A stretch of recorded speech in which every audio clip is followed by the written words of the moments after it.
Teremos um novo filme, logo em estreia, um novo filme de Christopher Nolan, A Odisseia, com Matt Damon, Anne Hathaway, Tom Holland, Homem-Aranha, Robert Pattinson, Batman. Grande elenco, grande elenco. E eu vou colocar aqui 3 coisas que eu gosto e 3 coisas que eu não gosto do cinema do Christopher Nolan. Assisti os filmes dele, assisto todos os filmes dele, normalmente estudo os filmes dele. E eu tenho questões com o cinema dele, muita gente sabe.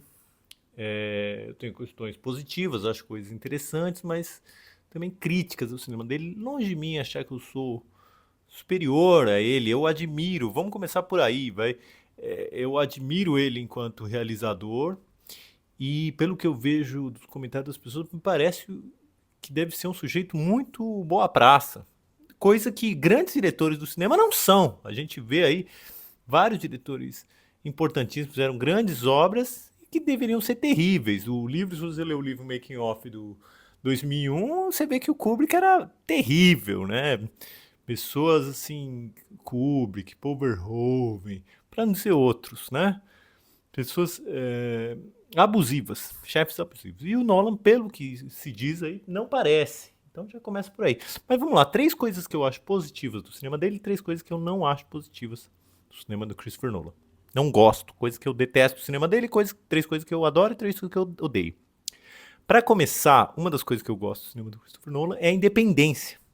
Eu acho que ele consegue produzir filmes que tem a cara dele, filmes que ele parece que tem o projeto, que ele busca algo, tem a ver com ele, e ele vai atrás e produz, tem a marca dele. Isso eu acho no cinema atual, que é um cinema que, graças principalmente às grandes franquias, né, o cinema que os produtores buscam as grandes franquias. Aliás, tem um livro do Big Picture, muito bom sobre isso, do Ben Fritz, muito bom, que eu li sobre as franquias hoje de Hollywood.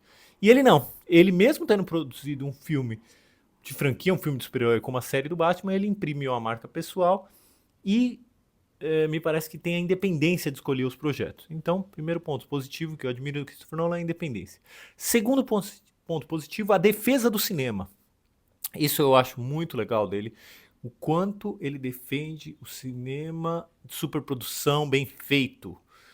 Os filmes dele, apesar de ter críticas à fotografia, ao storyboard, à construção narrativa, dá para ver que existe um investimento de grana, de equipe, de atores, sempre um grande elenco. Meu, tem John Leguizamo nesse último filme aí do Odisseia, que eu tô louco pra ser admirado. Os grandes atores. Oppenheimer, um filme que eu não gosto jamais, detesto, acho que tem grandes atores. Então ele defende a indústria do cinema, e isso eu acho muito legal do Christopher Nolan.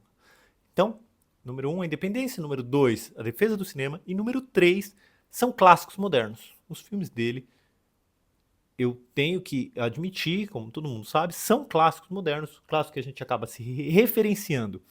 Uma coisa que eu vi outro dia, o Iclis Rodrigues do canal História FM, que eu adoro, o Iclis falou isso. O fato de ser clássico não quer dizer que você tem que gostar do filme, nem que o filme é bom, né?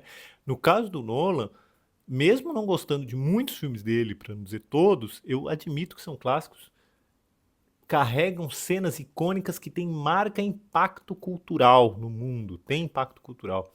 Trilha sonora, as cenas, algumas ideias dos filmes. É isso, são os 3 pontos que eu gosto do Christopher Nolan.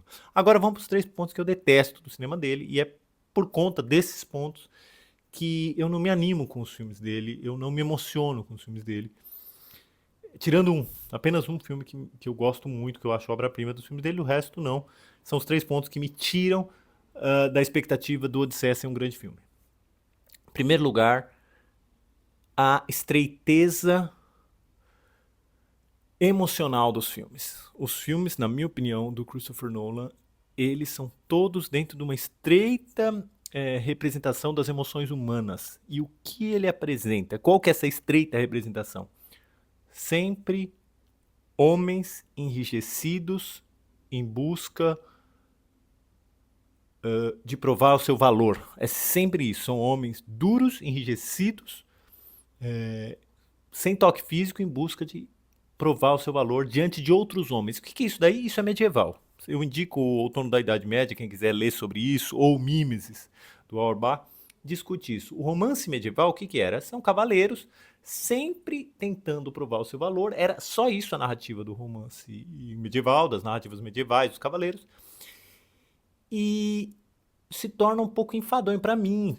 Pensa bem, todos os filmes dele, desde Cavaleiro das Trevas, Inception, Interestelar, Tenet, então, Oppenheimer, talvez seja o mais nesse nível. A busca do Oppenheimer é provar o seu valor diante de outros homens, diante de iguais. Independente, toda aventura é isso, né, no romance medieval, independente se a busca é válida socialmente, isso eu vou falar depois. Não tem importância. O importante é que ele prove o seu valor. No caso do Oppenheimer, não importa. O resultado que ele fez não tem importância. A cena, grande cena do filme emocionalmente é o final.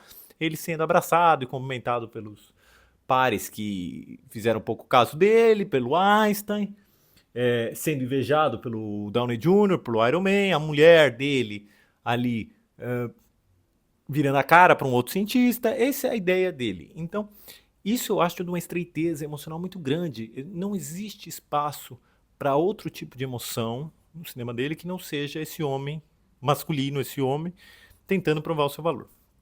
É isso, não existe espaço para fragilidade, para outras coisas. Não vejo no cinema dele comparar com um outro cineasta. Segundo, que tem totalmente a ver com o primeiro, a estreiteza na representação humana. Assim, o pessoal brinca aí que a maioria das mulheres dos filmes do Nolan são fantasmas. Já pereceram e o personagem tá nesse luto pela mulher desaparecida. E isso também é medieval.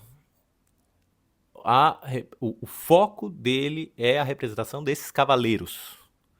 Oppenheimer, Tenet, Batman são cavaleiros em busca de vingança, de ódio, de justiça, tanto do bem quanto pro mal. Crianças, idosos, mulheres, qualquer tipo de representação que não é do cavaleiro medieval não tem importância no cinema dele. Então, assim, apesar dele preencher o filme, empilhar o filme de grandes elencos, e faz isso, o que por exemplo, o Sutherland ou o Michael Caine estão fazendo em Interestelar? Nada.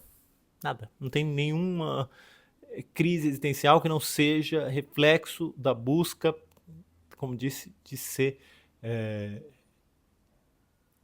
valorizado, a busca da honra, né? Então, assim, isso me entristece muito. Não tem importância nenhuma o povo de Gotham. Não tem importância nenhuma o filho do Oppenheimer. A esposa do Oppenheimer só tá ali para ser espelho da busca dele por honra. Quase tudo é isso. Isso daí me tira do filme. Só pegar os grandes filmes de outros grandes diretores, não vou dar aqui talvez o nome, não sei se é uma boa, mas como tem uma representação plural dos dramas humanos. E no filme dele eu não sinto isso. E terceiro ponto, se é que vocês estão aqui, já não me cancelaram, me xingaram, me desistiram, é o fato dos filmes serem velhos. Na minha opinião, por conta da estreiteza sentimental, emocional, da estreiteza da representação humana, eu sinto que esses filmes são muito antigos. São filmes que não se interessam pelo outro. Não se interessam pela modernidade. Vamos lá, tem a ver com o outro. Se você assiste com o segundo ponto, são 3 pontos que um complementa o outro. Oppenheimer é um filme que poderia ter sido feito em 1947. Ele não traz nenhuma reflexão sobre o mundo atual, sobre tudo que foi vivido no pós-guerra. Não existe essa questão. Mesma coisa, ou pior, no Dunkirk. O que ali no Dunkirk é diferente do que se o filme fosse feito uma propaganda anti-alemã, anti-eixo, 1940, 1939. Não tem nada. Os filmes são antigos, eles têm um jeito antigo de narrar a história, a sociedade, a política. Não tem nada que seja moderno, porque, como eu disse, são romances medievais, são cavaleiros em busca de honra. Mesmo diretores conservadores americanos, eu vejo, por exemplo, Clint. Você vai assistir um filme como os últimos filmes do Clint, que, sei lá, ou qualquer filme do Clint, que seja, vamos pegar um clássico aí, Os Imperdoáveis. Ele tem uma tentativa de entender a América desconstruindo o mito de fundação dos Founding Fathers, do mito do Oeste, do pistoleiro, do Coração de Ouro. Ele tenta ali desconstruir, mesmo não sendo um conservador. Isso não tem. O Nolan, ele vai lá e ele reafirma todos os mitos da construção da América. Ou da Inglaterra, no caso do Dunkirk, mas é a mesma coisa. O Batman, são sempre os cavaleiros tentando reafirmar. No caso do Oppenheimer, que para mim é o pior filme dele, política, socialmente, emocionalmente, ele está tentando provar o valor do sujeito construir uma bomba atômica e cujo o remorso é minúsculo, não tem importância nenhuma. Ele tem mais remorso do falecimento da amante, de novo, a mulher como reflexo da perda de valor do homem, do que qualquer outra coisa. Não tem, o filme não se interessa pela questão do que foi Japão, do que foi a Segunda Guerra Mundial. O foco é o valor dele, ele poderia ter construído qualquer outra coisa. Bem, então são filmes antigos. E por serem filmes antigos, eu acho que são filmes, vamos falar, que representam e valorizam um mundo do patriarcado, um mundo da destruição, um mundo da busca por justiça e por ação a qualquer preço. Não existe, de novo, compare com os filmes do Clint Eastwood que estão sempre questionando a ideia de justiça, a ideia de democracia, a ideia de América, sendo o Clint um conservador.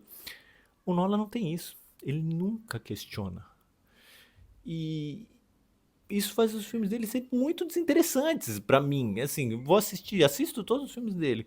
Mas assim, qual a percepção dele da sociedade interestelar? Qual que é? Qual a percepção dele da sociedade em Cavaleiros das Trevas? É a luta daqueles 3 ou 4 caras e a população assistindo, assim, passiva. Outros filmes ainda imaginam que existem emoções, tem pontos de emoção em personagens que não são os cavaleiros andantes. Como disse, só pegar Clint Eastwood fazendo o Ponce de Madison, fazendo Menina de Ouro, fazendo Sob Meninos e Lobos, questionando a ideia de justiça. Nolan nunca questiona isso, então parece muitos filmes antigos. Esse Odisseia, posso estar errado, mas a própria ideia do filme, da história da Odisseia, é a jornada de um homem em retorno à casa, enquanto a mulher, filho e esperam esse homem. Ou seja, a ideia desse homem, desse salvador da casa. Então, muito difícil ele não se submeter às mesmas ideias de patriarcado, de justiça, de destruição que ele fez nos outros filmes. E não de fragilidade. A fragilidade, a vida familiar, essas coisas desinteressam a ele, né? Você pode ver o quanto ele perde tempo com a vida familiar do Oppenheimer. Dito isso, só para não falar que eu detesto tudo, eu acho que Amnésia é um filme, Memento é um filme maravilhoso, porque é um filme que tem a sua autocrítica, tem a crítica a isso. O personagem principal é um vigilante em busca de destruição, sem capacidade de fazer os afazeres domésticos, né? Foi um fracasso dos afazeres domésticos. Mas no final do filme você vê que a busca por justiça e vingança é autoimposta. Que ele, na verdade, não é um cavaleiro andante, um cavaleiro das trevas. Ele, na verdade, é ele está dentro de uma missão que é um castigo autoimposto. E nesse sentido, acho um filme maravilhoso, muito moderno, em termos de linguagem, em termos de perspectiva do homem em busca de justiça. É um dos filmes que, quando eu terminei de assistir, eu achei um dos filmes mais perto da literatura de Borges, por exemplo, em que ele propõe uma condição completamente excêntrica, como Funes o Memorioso, outros contos, para dizer sobre nós, para falar sobre a nossa experiência de vida normal, total, de todos os homens. É uma crítica a nós. Então, no caso, para não dizer que eu detesto tudo do Nolan, eu adoro o Memento.